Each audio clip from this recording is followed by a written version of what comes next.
Manalo at Wally Bayola na makikiprank na rin sa Wow Mali simula sa August 26. Pero may basbas nga ba ito ng original host na si Joey De Leon? At ano naman ang magiging reaksyon ni na Wally at Jose kung sila ang maprank?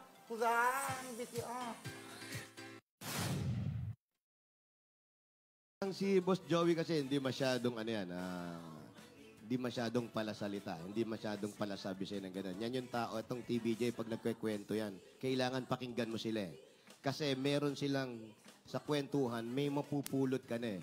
At the same time, yun yung parang ibinibigay niya sa'yo.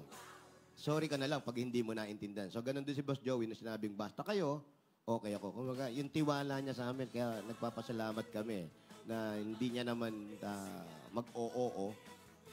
Kung sana makaya namin. So alam namin na yung tiwala binigay niya na sa amin. Sasampaling ko. Hindi mo. Yung reaction, siyempre, natural eh. Hindi natin alam. Pero hindi ka magagalit. Yun lang talaga initial reaction natin. Pati kami. Huwag kami. Parang gano'n. Pero masaya kasi. Parang nakikita namin sa lahat ng napaprank namin. Ang saya nila.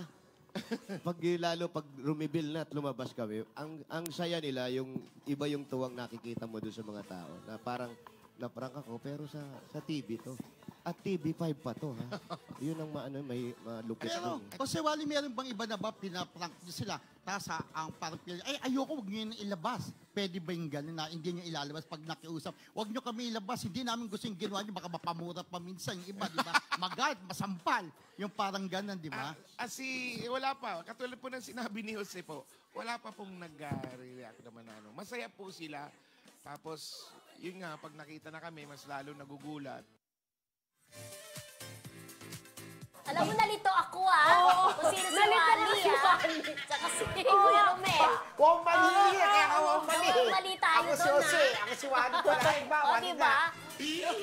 Pero maganda ka doon, Ang original host po niyan, si Joey De Leon. Para sa mga hindi nakakaalam, di Oo, ba? ito naabutan ko siya. At lagi kong pinapanood, di ba? Kasi nga nung bata yung mga pag-prank-prank nila. Nakakatulong prank show, pero sabi nga niya, kasi merong iba na tinanong nga namin kung ikaw ba ay may na-prank na ba kayo na minsan, ayun naman yung palabasan. Wala pa raw ganun. Lahat ng napaprank, natutuwa. Napapapanood sila sa TV na naloko sila, di ba? Kasi nakakatawa yung show na, wow, mali, doble tama, di ba, friend?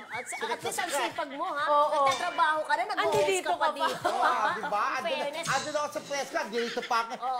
Kaya ka, ganyan doble mo kamahal ang tama. Marisol. Di ba? Doble tama, So, magka-double kami ng Pwede kang pang-substitute dun kay Wally to, Akit nila namin yung mura-mura dahil alam naman natin yung issue kay Wally, nagmura siya na bigla. Pero yung nga, Okay nasagot naman kami na okay. Pero sabi nga niya, nag-sorry na siya. Tapos sabi nga ni Jose, wala namang mawawala sa'yo. At walang masama kung magsasorry ka, hindi naman makakabawas yun ng pagkatao mo, di ba? Yun ang maganda na nagkamali ka, tinanggap mo yung pagkakamali mo, nagsorry ka, then that's it, tapos na, di ba? Pero ayaw pa niya magkwento, yung ipinatawag sila ng MTRC, yung production yata magpapaliwanag doon. Pero ayaw Hindi pa niya niya sinagot. Sinagot niya, pero ayun nga daw, pinatawag na mag-uusap daw. Pero sino mas makinis na ulo sa inyo? Oo nga, yun ang Mas tanong. makinis si, Wally. Mas Kasi makinis si Wally, merong make-up-make-upan dito. Pero sino mas maganda? Pero sa ganda, hindi rin kitang tatanong. Kitang-kita naman sa monitor, di ba? Kapanoorin niyo po ito sa TV5, August 26, 6:15 p.m. Saturday. Wow, mali! Doble, tama. Doble, tama.